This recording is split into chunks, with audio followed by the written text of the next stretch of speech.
খারাপ কথা বলি। স্বামী প্রণবানন্দ বলছেন আমরা সর্বদা চিন্তা করবো, উচ্চ চিন্তা ভাবনা থাকবো।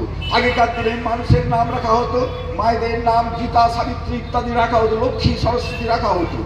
এখন আমরা দেখেছি বাবাদের নাম গোবিন্দ, হরি, নারায়ণ ইত্যাদি সব নাম রাখা হতো।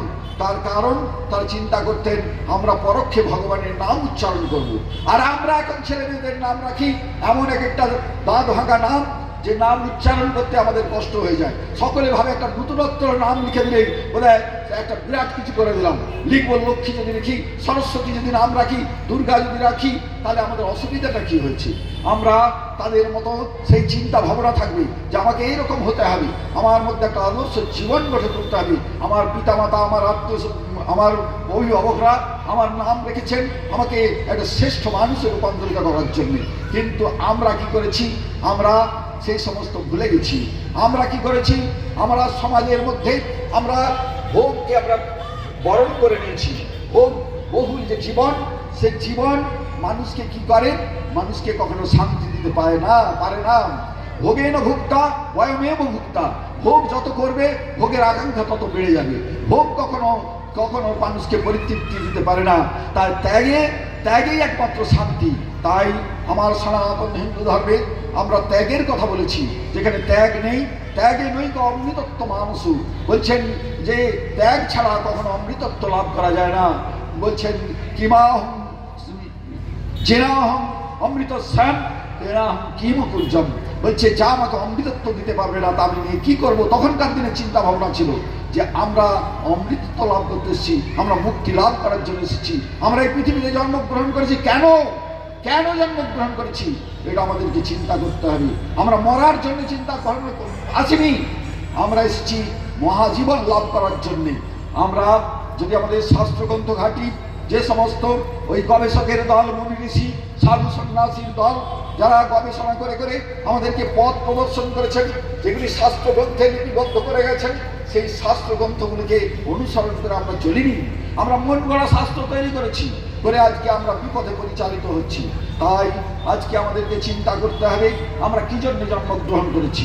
আমরা নাকি 84 লক্ষ বার জন্ম মৃত্যুর চক্রে বিঘূর্ণিত হয়েছি। আমরা দুর্লভ মনুষ্য জন্ম লাভ করেছি। আমরা এই মনুষ্য জন্ম লাভ করে কি করেছি? আমাদের লক্ষ্যটা হচ্ছে আমাদের এই শ্রেষ্ঠ জন্ম। ভগবান আমাদেরকে কি দিয়েছেন? বিচার শক্তি দিয়েছেন, জ্ঞান অর্জনের শক্তি দিয়েছেন, আমাদেরকে বুদ্ধি দিয়েছেন। এখন তুমি ঠিক করে নেবে আমরা যদি এখান থেকে একটা পিপিলিকা যায়, তার মধ্যে প্রাণ আছে, আমরা সমীহ করি। তাই আমাদেরকেও চিন্তা করতে হবে যে ভগবান আমাদেরকে দিয়েছেন, বিদ্যা দিয়েছেন, বুদ্ধি দিয়েছেন, জ্ঞান অর্জনের শক্তি দিয়েছেন, বিচার শক্তি দিয়েছেন, কোনটা করা উচিত কোনটা করা উচিত নয় আমাদেরকে স্বাধীন করে দিয়েছেন। ভগবান বলেননি চোরকে চুরি করতে বলেননি, সাধুকে সাধু হতে বলেননি। সেটা আমার নিজের ব্যক্তিগত ব্যাপার।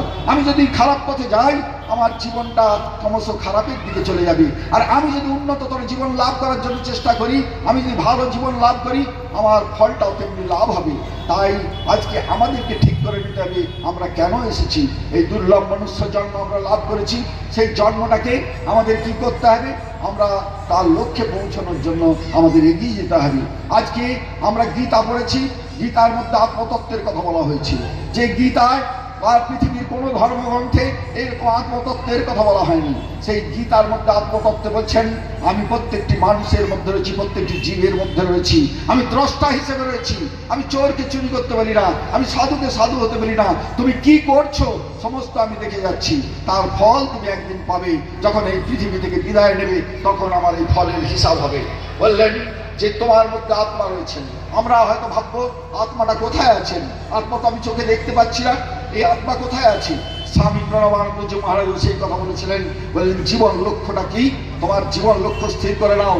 মানুষের জীবন লক্ষ্য হচ্ছে মহামুক্তি, মুক্তি লাভ করা আর আত্মতত্ত্ব উপলব্ধ করা। বললেন আত্মজ্ঞান লাভ করতে হবে। আমরা রামায়ণ পড়ি, আমরা মহাভারত পড়ি, আমরা গীতা পড়ি, আমরা ভাগবত পড়ি, আমরা বেদ পড়ি, আমরা উপনিষদ পড়ি। প্রত্যেকটি ধর্মের, প্রত্যেকটি ধর্মগ্রন্থের একটি সার কথা ধ্বনিত প্রতিধ্বনিত হচ্ছে আত্মানং বৃদ্ধি, আত্মানং বৃদ্ধি, আত্মানং বৃদ্ধি। আত্মাকে জানো, তোমার মধ্যে সেই আত্মা রয়েছেন। যে আত্মাকে তুমি রয়েছে, তুমি মরে গেলে তোমার দেহটা পড়ে থাকবে, চোখ দেখবে না, কান শুনবে না, মুখ কথা বলবে না, তোমার মধ্যে এমন একটা শক্তি ছিল যে শক্তি তিরোধানের সাথে সাথে বললাম এই মানুষটা মারা গেছে। সেই শক্তিটা কি? সেই শক্তিকে বলা হয়েছে আত্মা। আপনারা বলবেন আত্মা শরীরের কোথায় থাকে?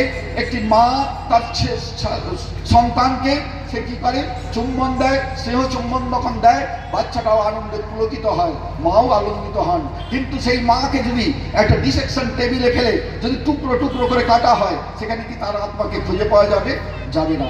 কিন্তু মায়ের মধ্যে তাহলে কি স্নেহ ছিল না, মমতা নেই? তাহলে সেগুলো তো আমরা কোথায় খুঁজে পেলাম? তাই প্রত্যেকটি মানুষের মধ্যে যে আত্মা রয়েছেন ওই সেই আত্মাকে আমাদের জানতে হবে। সেই আত্মাকে জানার কথাই স্বামী প্রণবানন্দজি কথা বলছেন, আমার ধর্মগ্রন্থ, আমার শাস্ত্র বলেছে।